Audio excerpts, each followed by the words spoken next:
Well, hello YouTubers, welcome back to the Bruce City Rider Garage.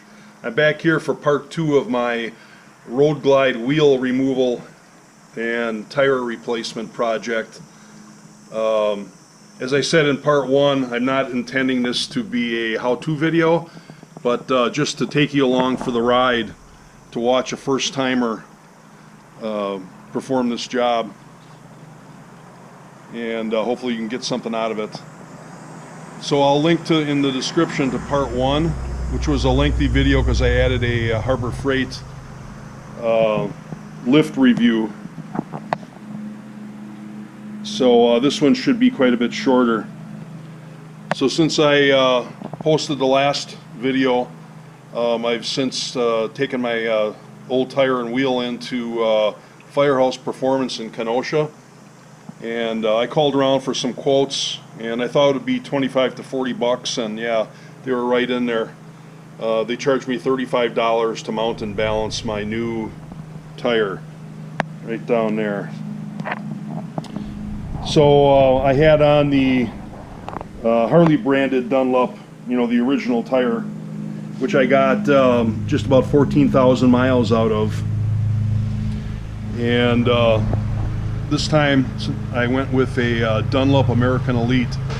It's also made for the big Harley touring bikes. Saved myself quite a bit of money. Now some people say that this tire is actually a better tire than the Harley branded Dunlop. I don't know about that, but I know it's going to be at least as good. It's got a different tread pattern on it. I'll give you a look at that. I don't know if you can see that. Very deep in the middle, shallower on the ends. But yeah, it's a different tread pattern. So I got my wheel all cleaned up. Had to take off 2 rows of wheel weight adhesive. I used some Goo Gone for that. Worked real well. And as you can see, there's no wheel weights on here. When I questioned the shop about that, they said it did not need any. I said, how unusual is that? And they said that it's not uncommon. So of course I did my own research, and that's true. There's a lot of people that state that they didn't need wheel weights on their motorcycle wheel. They did line up the valve stem with the yellow dot perfectly. The yellow dot, I believe, is supposed to be the lightest part of the tire, and you mount it where the valve stem is, which is I guess supposed to be the heavier part of the tire. If I'm off on that, you guys can correct me in the comments below. So my son will be coming over in a little bit, and we'll get cracking on this. Hopefully it'll go pretty smooth, and looking forward to getting it back on there and going out for a ride. It's a beautiful day. When I took the wheel off, it was super hot and humid, and as you can see in the video, I got soaked. But it's about 75 degrees and sunny today. So as soon as he gets here, we'll start working on her. So as I mentioned in the last video, I had to buy the Harbor Freight lift, the axle cone nut socket and wrench, and some anti-seize. So even having to buy those items, I still saved about $85 over going into the Harley garage. And of course next time there'll be a much bigger savings. The tire alone would have cost about $332 from Harley with the Harley branded Dunlop. I got the virtually the same tire for $220, and I bought it from J&P Cycles on Thursday evening at about 6:30, and it was delivered about noon the next day. Can you frickin' believe that? That is just incredible. I'll definitely be giving J&P more of my business. And then as I mentioned, it costs $35 to mount and balance. So Harley quoted me $100 to do the the labor on the changeover. So that combined with the roughly $35 tire, I'm saving about 85 bucks. So that's a good thing, and also getting experience and the satisfaction of working on my own bike. Alright guys, we're going to dig into this now. The first thing I'm going to do is put the isolator back into the wheel.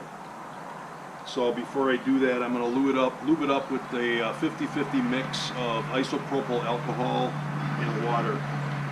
So I just got a little container here I mixed up, and I'm just going to wipe the edges like so.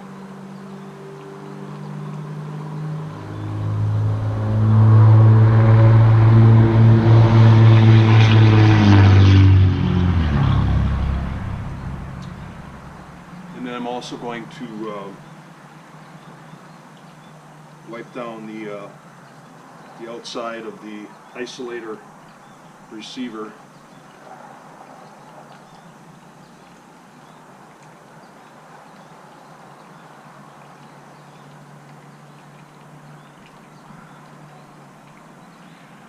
Okay. I'll go ahead and drop the isolator in like so.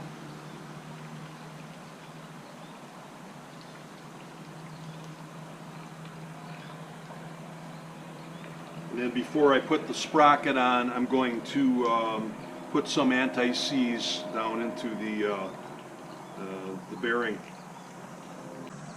Okay, I got some Permatex anti-seize lubricant. I think any silver anti-seize lubricant will work. I'm just going to put some on my finger and spread it down as far as I can get into the bearing.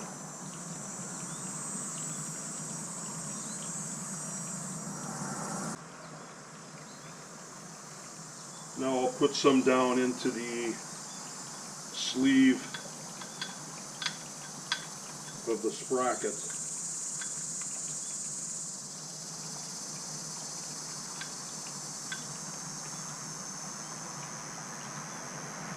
Turn it over, put a little more in there.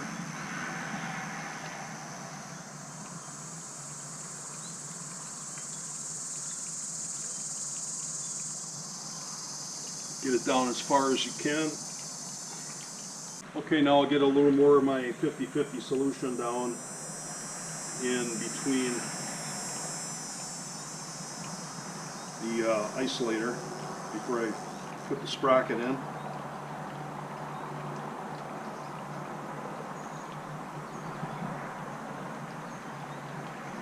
This should be good.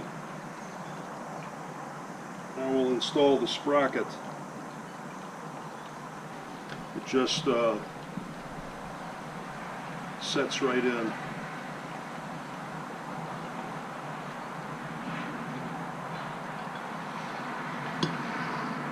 Like so. Alright, now I got the rotor side flipped around here, and I'm going to put some more anti-seize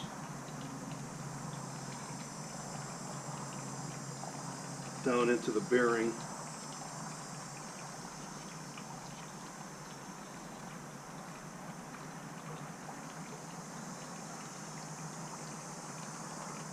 Okay, as you can see, my son John is here. He's going to give me a hand getting this tire back in.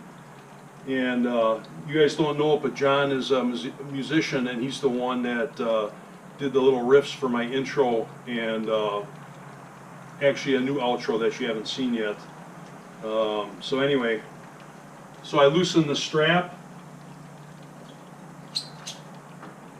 and gave myself plenty of distance here.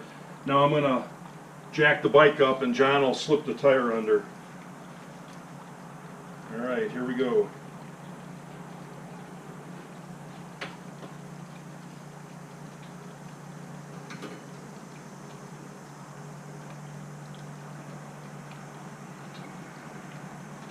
Just double check my strap. I'm still good. Do you need more height? Just a little more height. So he's going to support the sprocket because it's just on there, you know, it fits fairly loose is what I'm trying to say. Plus it's all lubed up now, so it'll be even looser. What's your pipe there? Okay. I can come over and give you a hand. Oh, you got it. Scoop the bottom out. A little bit more. I think it's in position. Okay, very good. Now I'm going to slowly lower the bike while John just kind of holds the wheel in place. Okay, I'm ready. Okay. So I got my lock bar up on my jack. Okay, here we go, nice and easy. And then you'll make little adjustments there as I come down. Ready. You're too close on my side. Okay. See that piece that's sticking out there in the frame or on the swing arm? I think so. Right here. This guy right Okay, there. yeah. I'm good. Okay. A little more towards you, it looks like. Looks like it's going to hit. I'm hitting something over here. I can't go over anymore. Okay, you can't tilt the top back up towards you a little bit? No, because then the... Roll it forward a little bit. Okay, yeah, that's a tight fit. Yeah. Are you good? I'm as far over my way as I can go. All right, let me try a little bit more. Here we go. A little more. All right, you're clearing on my side. I'm good over here.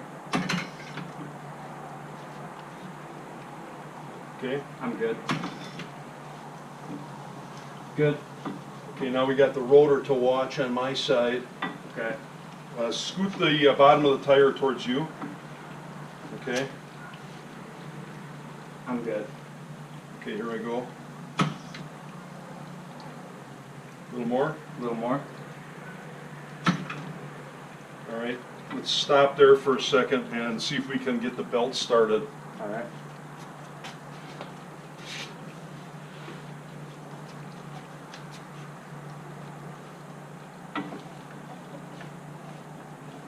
Okay, a little bit more. So yeah, just push the tire forward. After I'm going to lower it a little bit more, and then we'll see if we can get the belt on. Okay. Okay, here I go. Alright. Belt's on, you can double check it. Okay.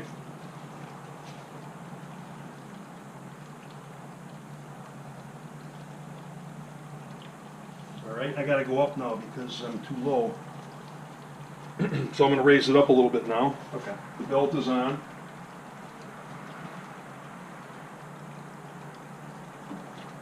Tell me when the holes line up on the swing arm and the tire, or the wheel, I should say. Now we have to go down about an inch and a half. Actually, you can go down another ½ inch. Okay, ready? Ready. Drop it just a tiny bit more, the same amount. That looks pretty good. You can double check it. Yeah, that looks real good, John. All right. All right, guys. Now we're ready to put anti-seize on the rest of these parts here. So I'm just going to put some on my finger and put it on the inside of the spacer for the left side of the bike.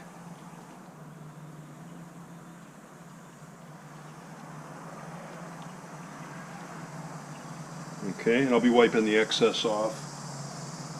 And then the spacer for the right side of the bike.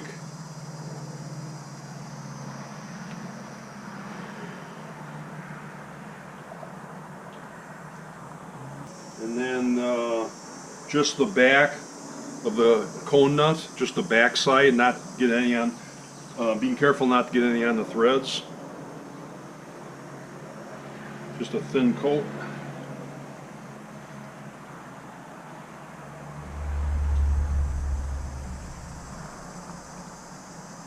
And then the axle, of course, get a nice amount on the axle.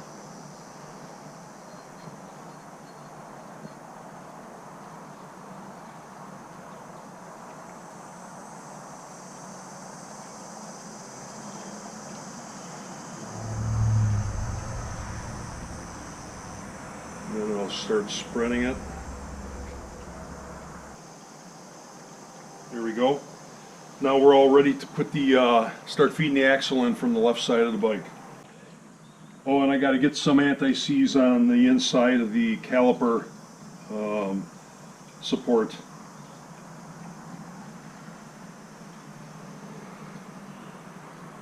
All right, it's time to feed the axle back in. We'll see how this goes. So I'm going to stick it through the swing arm, and then I got to put the small washer on the other side. Okay.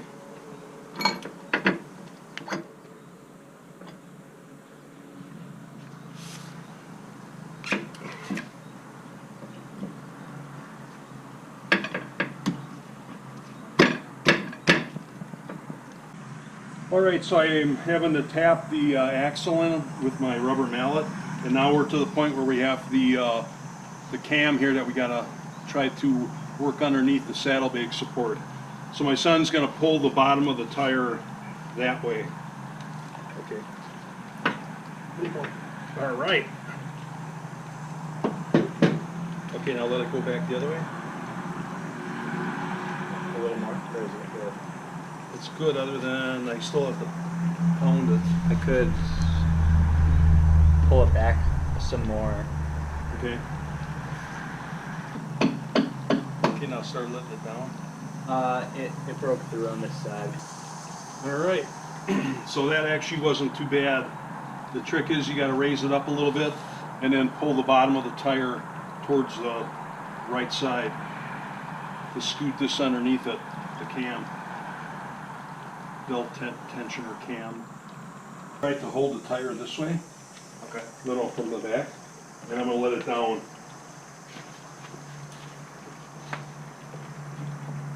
You know, just try to straighten it. It looks like, well, here, let me go down a little bit.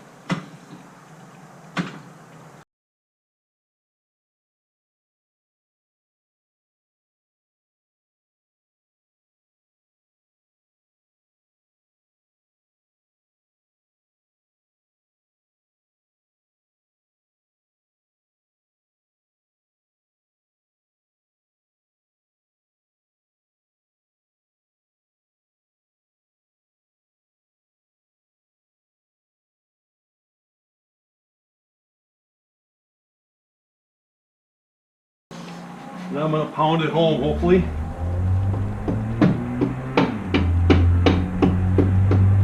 Broke there. Yeah! Beautiful! Should be able to let go now. Alright, well that wasn't too bad. I didn't realize I was going to have to tap the axle because it was all greased up and clean and everything. I thought I'd be able to shove it through, but it just took some light tapping. Okay, now we're going to start our belt adjustment. So for starters, I'm going to get the flat side of the axle, and I can turn that by hand, facing up on the right side. Flat side up. Turn it back a little bit if you can. Okay. Perfect. Alright. So now I'm going to put on the other cam, or belt adjustment cam, on this side, and it's flat on this side right here on the top. So I'm going to match that up to the flat side of the axle, like so. And now I'm going to put the cone nut on with my anti-seize lubricant on the back.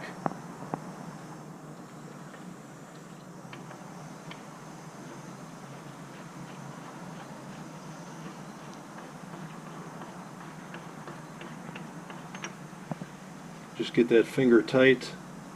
Now I'm going to torque it down to its preliminary torque setting. I got to check my cheat sheet here. 15 to 20 foot-pounds. So I'm going to get my torque wrench set up and I'll be right back. Alright, so we got our flat part of the axle facing up.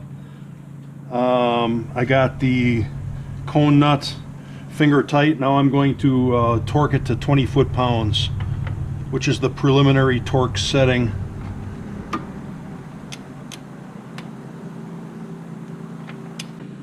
Okay, we got it to about 20 foot-pounds, and now I'm going to turn the axle nut from the left side of the bike to line up our marks with the boss on the swing arm.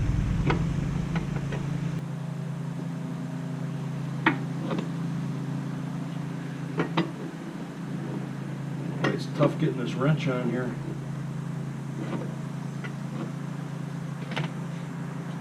I'm going to switch over to the ratchet.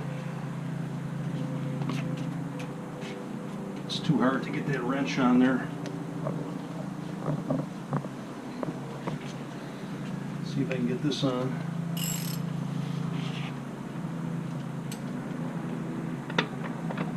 Alright, here we go. Is it turning? It's turning. And a little bit more. One more small turn. Let me take a look at mine. Oh yeah. Okay, here I go. Alright, I'm good on my side. Okay, I'm good as well. Alright, so we're back at the our marks here on the belt adjuster. Now I'm just going to check it with my fingers. I don't have one of those Harley gauges, but I know you just press up hard with two fingers and it's in the ballpark. So my belt is right underneath the first graduation. Now I push it up.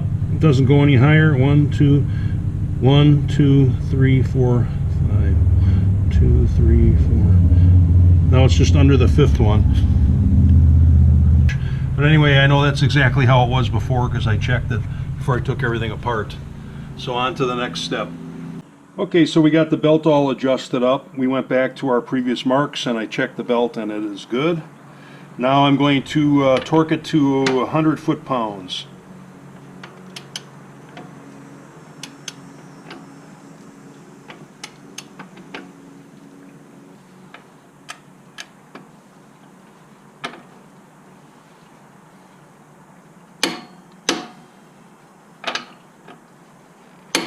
There we go, 100 pounds. Shebang. Alright, I'm going to put the C-clip on the axle now. It keeps the axle nut from coming loose.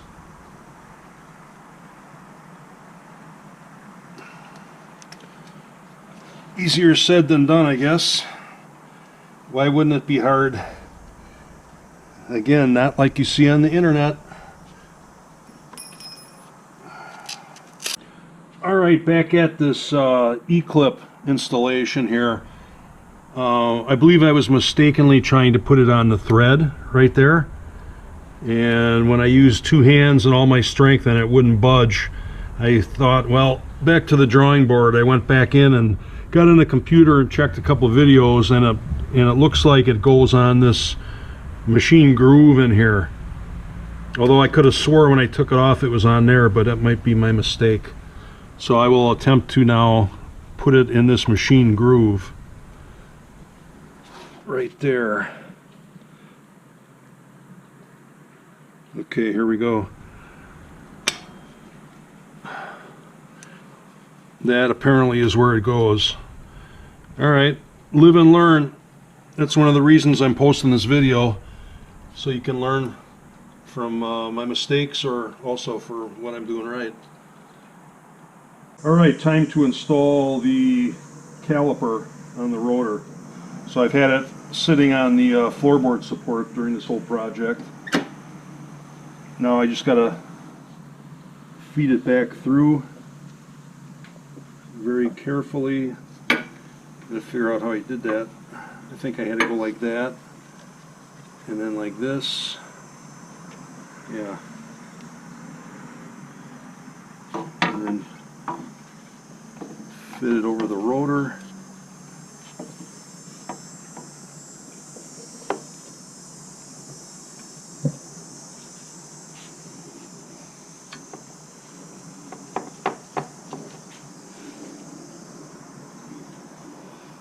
I'm going to spread the pads a little bit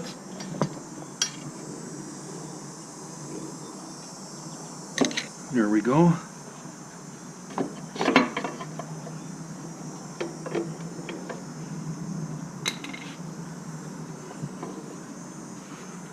Okay.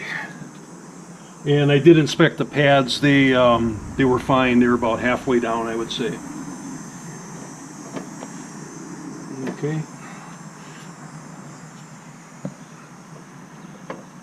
Now I'm going to line up the holes into the support bracket.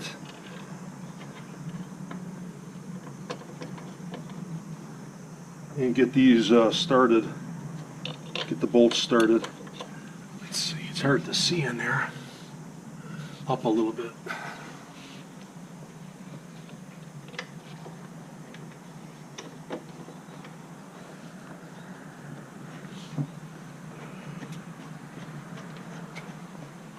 Yep. Boy, they sure got tight tolerances on all this stuff. You couldn't even feel that hex bolt going in the hole. I had to actually start turning it. Usually you can feel them kind of dip into the hole. Okay.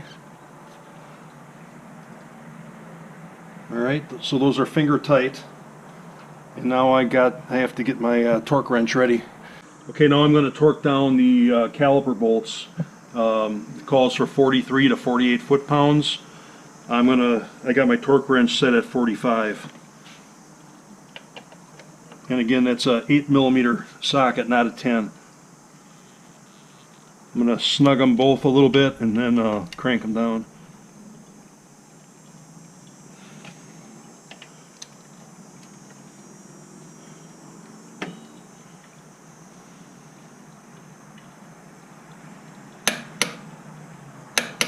Okay, that's one.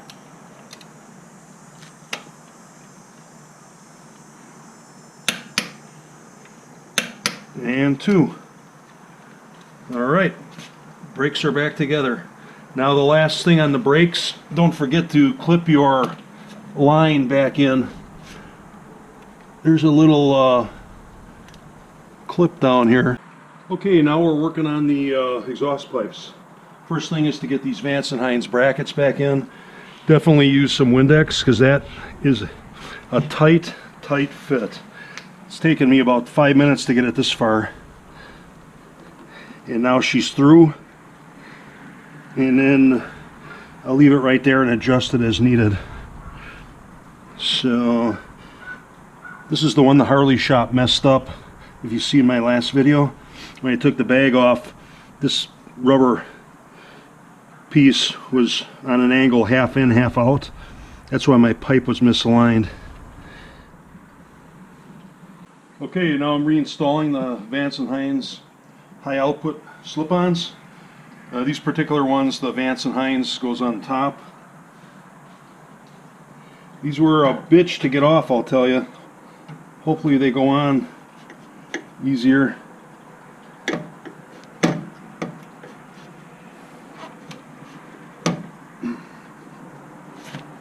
So we got about an inch to go.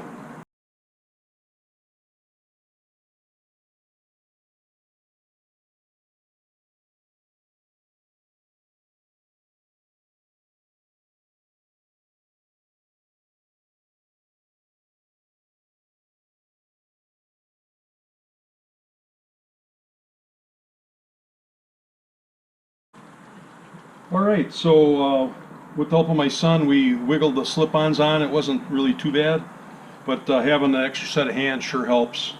So I think we got them lined up now, front to back, and the logo's straight up. So now we're going to put in this dog bone into the Vance & Hines pipe underneath here. I don't know if you can see that, John. This is can be a little tricky.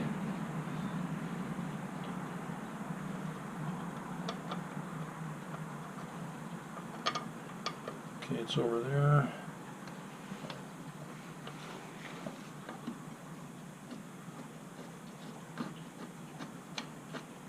I think I got it. Now the second one.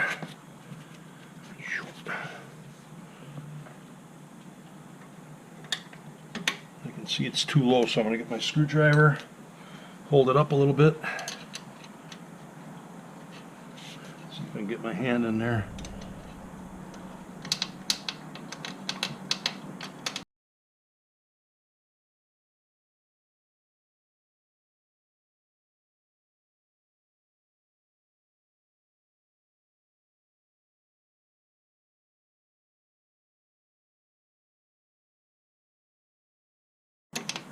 So I'll just snug these up, and then I'll do the other side and then do a final alignment if necessary.